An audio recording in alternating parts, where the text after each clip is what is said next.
அடுத்தபடியாக இறுதியாக நமது மாநில கொள்கை பரப்பு செயலாளர் அண்ணன் தங்கவேல் அவர்களை சிறப்புரையாற்ற அழைக்கின்றேன்.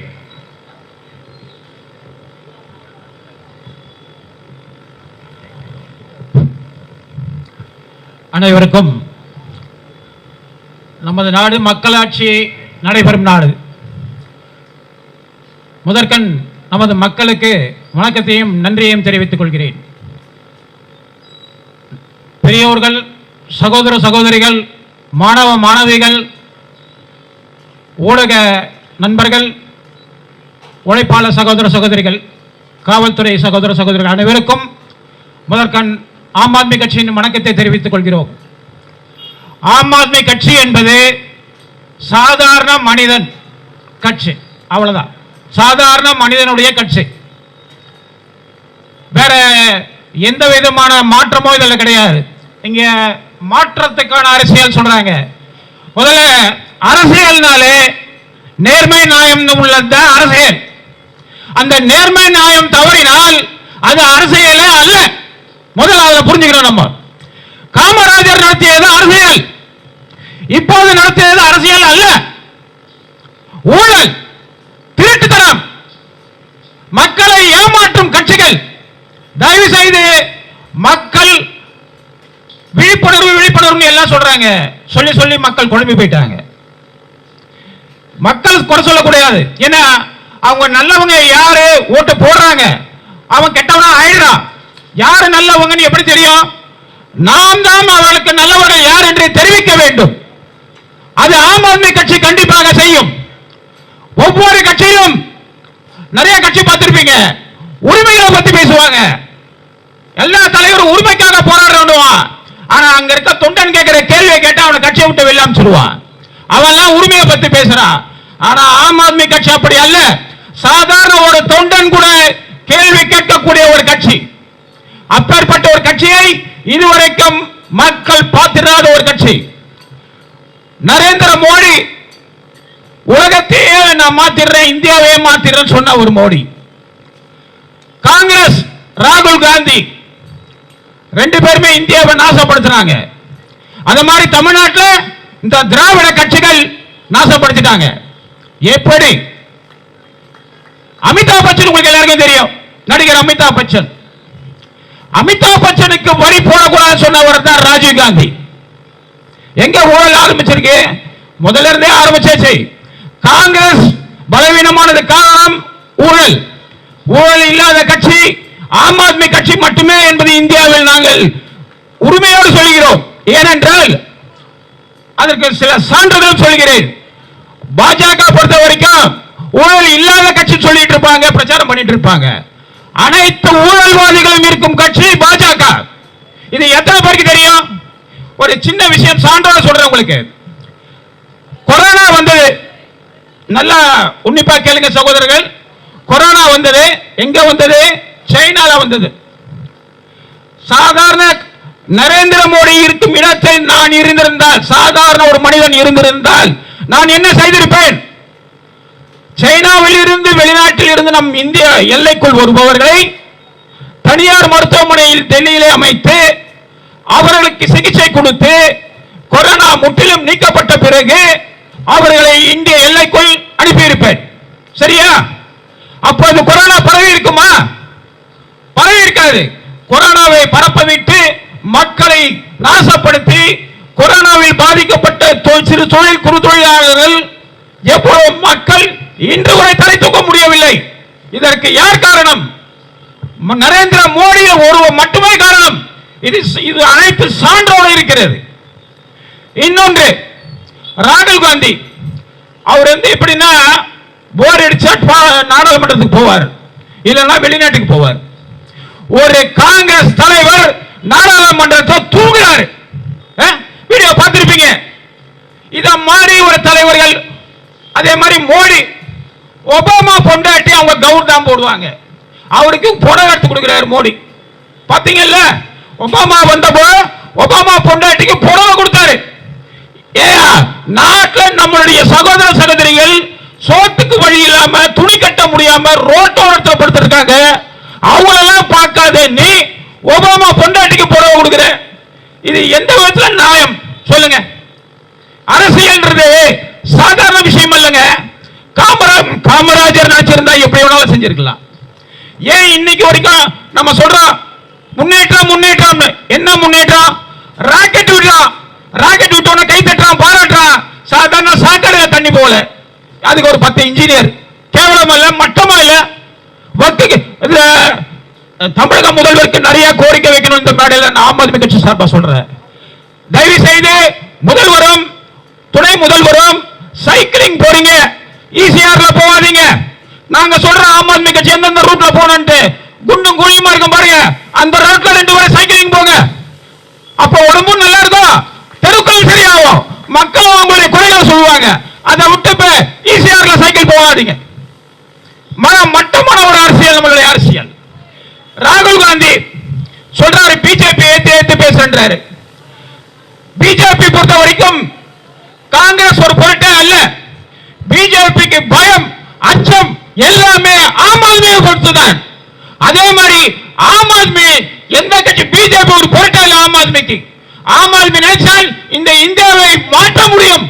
அது மக்கள் நினைக்க வேண்டும், மக்கள் உணர வேண்டும், நாங்களும் மக்களுக்கு தெளிவுபடுத்த வேண்டும். அதற்காக தான் தெருக்களில் நாங்கள் இறங்கி உங்களுடன் பேசிக் கொண்டிருக்கிறோம். எத்தனை பேர் கேட்டாலும் சரி, கேட்காவிட்டாலும் சரி, இதுதான் உண்மை. தமிழ்நாட்டில் 234 தொகுதிகள், அத்தனை எம்எல்ஏக்கள். ஆனால் தமிழ்நாட்டில் இருக்கும் ஆம் ஆத்மி கட்சி நிர்வாகிகளை நேருக்கு நேர் அவர்களால் விவாதிக்க முடியுமா? எங்களுடைய ஒவ்வொரு தொண்டர்களும் ஒரு எம்எல்ஏக்கு சமம். இதை மக்கள் புரிந்து கொள்ள வேண்டும். சாதாரணமா நினைத்தாங்க அந்தந்த பகுதியில் ஆம் ஆத்மி கட்சிக்காரங்க இருந்தா உடனே தொடர்பு கொள்ளுங்க, நீங்க கட்சியில சேர வேணாம், எங்களுக்கு ஓட்டு போட வேணாம். நல்லா சொல்றேன், நல்லா கேட்டுக்கங்க. உங்களுடைய பிரச்சனைகளை சொல்லுங்கள், அவர்கள் தீர்த்து வைத்தால் நன்றி சொல்லுங்கள். இதுதான் சேவை, சமுதாயம், நாட்டினுடைய முன்னேற்றம். இதை மறந்து எந்த கட்சிக்கும் கேவலம் ஒண்ணுமே ஆகாத லாய்க்கில்லாதவர்களுக்கு ஓட்ட போடுறீங்க. படிக்க தெரியாதவன், பொறிக்கு, ரவுடி, முள்ளம்பாரி, பிச்சைக்காரர், இவனுக்கெல்லாம் ஓட்டு போடுறீங்க. ஏன் உங்களுடைய வாக்கு விலை மதிக்க முடியாத வாக்கு, அதை ஏன் கேவலம் திருட்டு பாலுக்கு ஓட்டு போடுறீங்க? திராவிட மாடல் சொல்றா, 2 பேருமே கூட்டணி தான் தெரியுமா? திமுகவும் அதிமுகவும் ஒரே கூட்டணி கட்சிகள் தான். இது எத்தனை பேருக்கு தெரியும்? சும்மா வெளியில வேற வேற மாதிரி காமிக்கிறான், உள்ளுக்குள்ள பத்து பசங்க தான். ஏன் சொல்றேன்னா, ஒரு கட்சி அந்த கட்சியை எதிர்க்குன்னா அவன் செஞ்ச தப்பு இவனுக்கு தெரியும். மொத்தம் ஆட்சிக்கு வந்த பிறகு அவனை முழுவதும் கைது செய்திருக்கும். இவன் ஆட்சிக்கு வந்த பிறகு அவனை முழுவதும் கைது செய்திருக்க வேண்டும். செய்தார்களா? இல்லை. ஏனென்றால் இவர்களுக்குள் ஒரு உடன்படிக்கை இருக்கிறது. இதை மக்கள் புரிந்து கொள்ள வேண்டும். இதை புரிந்து கொள்ள வைப்பதற்குத்தான் ஆம் ஆத்மி கட்சி தெருக்களில் இறங்கி போராடுகிறோம். தயவு செய்து புரிந்து கொள்ளுங்கள். பாரதி இந்த நாட்டுக்காக பாடுபட்ட ஒரு மாபெரும் சுதந்திர போராட்ட வீரர், கவிஞர், பத்திரிகையாளர். ஏதோ சொல்ல வரேன்னா, இன்னைக்கு எவ்வளவு பத்திரிகை ஊடகங்கள் இருக்கு, எவ்வளவு பேர் வந்தாலும் சரி, பாரதியார் மாதிரி ஒரு பத்திரிகை நடத்த முடியுமா? நடத்த முடியுமா? மனசாட்சி அப்படி நடத்தியதுதான் ஆங்கிலேயன் ஓடினான். இன்று 4வது தூண் என்று சொல்லிக் கொண்டிருக்கும் நமது ஊடகங்கள் சரிந்து நிலை குறைந்து நிற்பதால் நாடு தடுமாறிக் கொண்டிருக்கிறது. மக்கள் தான் ஜனநாயகத்தின் முதுகெலும்பு. அந்த மக்களை இந்த கேவலமான ஊழல்வாதிகள் முதுகெலும்பை ஒழித்து வைத்திருக்கிறார்கள். அவர்களை சீர் செய்து இந்த நாட்டை வளமான நாடாக மாற்ற ஆம் ஆத்மி கட்சியால் மட்டுமே முடியும். அப்துல் கலாம் ஒரு விஷயம் சொன்னார், நமது நாடு வல்லரசு ஆகணும்.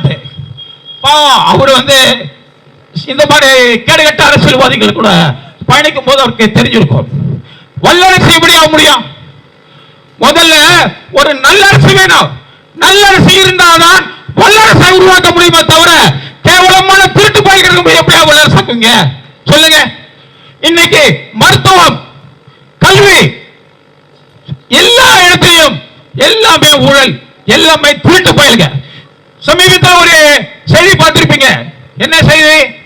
ஒரு அரசாங்க மருத்துவமனையில் ஒரு தாயை காப்பாற்ற போராடிய ஒரு மகன் அவனுடைய கோபத்தை தூண்டி அவனை வன்முறையில் கொண்டு போய் அவனை கைது செய்தார்கள். அந்த மருத்துவர் அரசாங்க மருத்துவமனையில் வேலை செய்து கொண்டு தனியார் மருத்துவத்திலும் அவர் பங்காற்றிக் கொண்டிருந்தது சட்டத்திற்கு விரோதமானது. இதை எப்படி அரசாங்கம் ஏற்றுக்கொண்டது? அவர் மட்டுமில்ல, தமிழகத்தில் அனைத்து மாவட்டங்களிலும் சரி எல்லா அரசு மருத்துவர்களும் தவறான வழியில் போய் கொண்டிருக்கிறார்கள். சில பேரை தவிர எல்லாரையும் சொல்லல, அது நல்லவங்களா இருக்காங்க. நல்லவங்க தான் வெளில வர முடியாது, ஏன்னா தடுத்துருவாங்க. இங்க திமுக அதிமுக ரெண்டு கட்சி தான் மாத்தி மாத்தி ஓட்டு போடுறாங்க. இது இந்த கட்சிக்கு ஒரு 10 கூட்டணி, இந்த கட்சிக்கு ஒரு 10 கூட்டணி. ஒருத்தனாச்சும் டாஸ்மாக போய் மூடுறான்னு சொல்லியிருக்கானா? போய் டிஎம்கே கூட இருக்க கூட்டணி இருக்க திருமாவளவன் பாராளுமன்றத்தில் போய் சொல்றாரு டாஸ்மாக மூடுங்கன்ட்டு.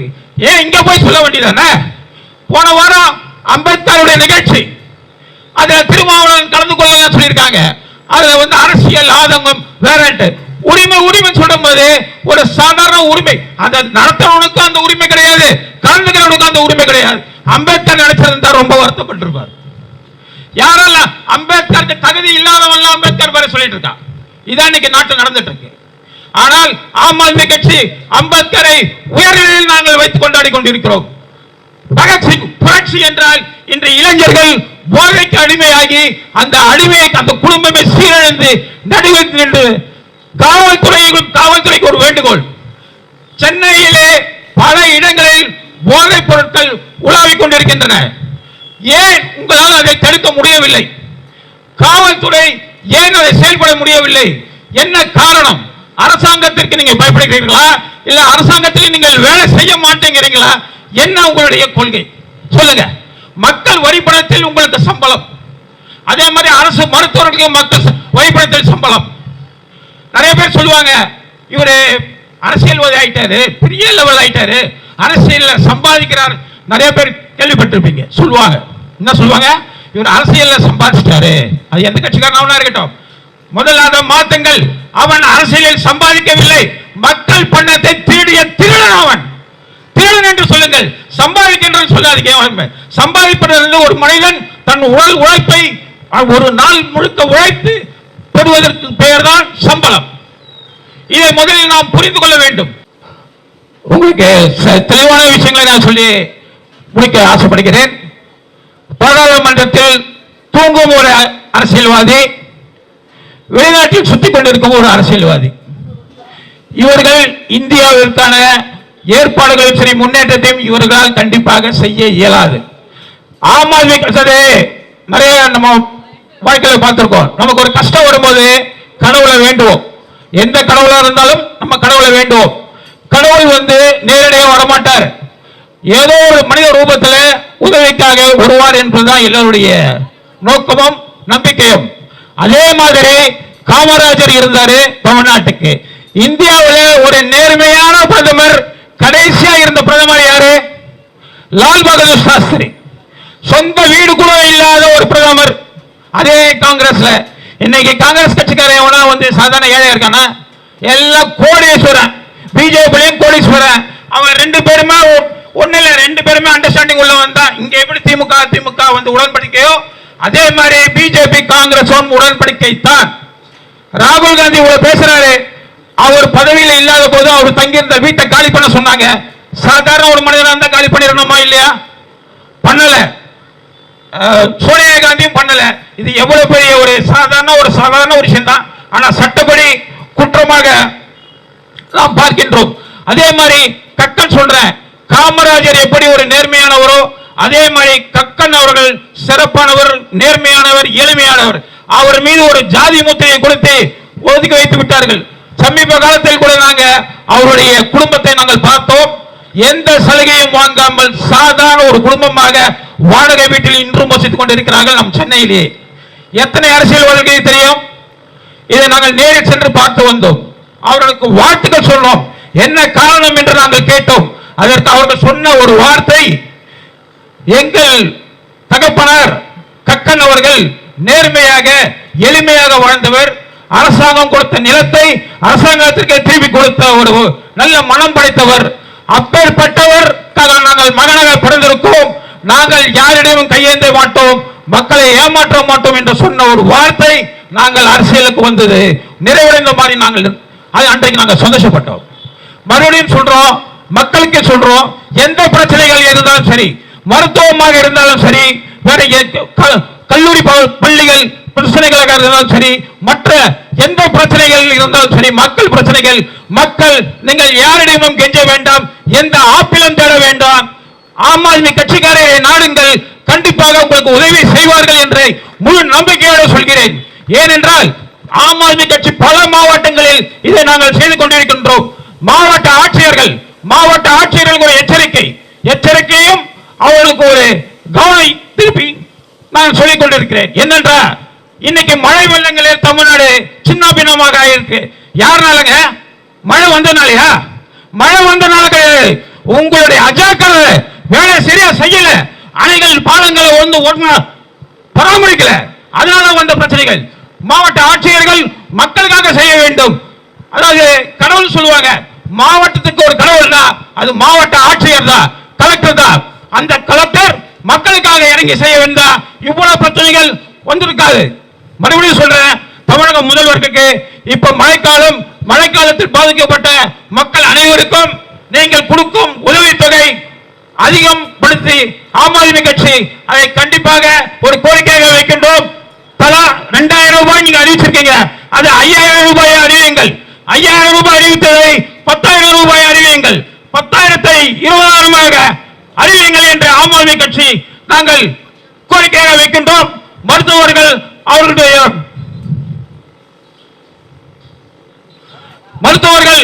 அவர்களுடைய அரசாங்க பணியை விட்டு தனியார் மருத்துவமனைகளில் பார்க்கக்கூடாது என்பதை அமல்படுத்துங்கள், எச்சரிக்கை கொடுங்கள். அதே மாதிரி காவல்துறைக்கு போதைப் பொருட்களை ஒழிக்கும் சட்டத்தை நீங்கள் முன்கொண்டு வந்து போதைகளை ஒழித்து தமிழகத்தை வளமான தமிழகமாக மாற்ற வேண்டும் என்று நாங்கள் ஆம் ஆத்மி கட்சி கோரிக்கை வைக்கின்றோம். மறுபடியும் சொல்கிறேன், மக்களே சிந்தியுங்கள். இந்தியாவை வளமான நாடாக உருவாக்க வேண்டும், தமிழகத்தையும் வளமான நாடாக நாம் உருவாக்க வேண்டும். ஆகவே மக்கள் ஆம் ஆத்மி கட்சிக்கு ஆதரவு கொடுங்கள்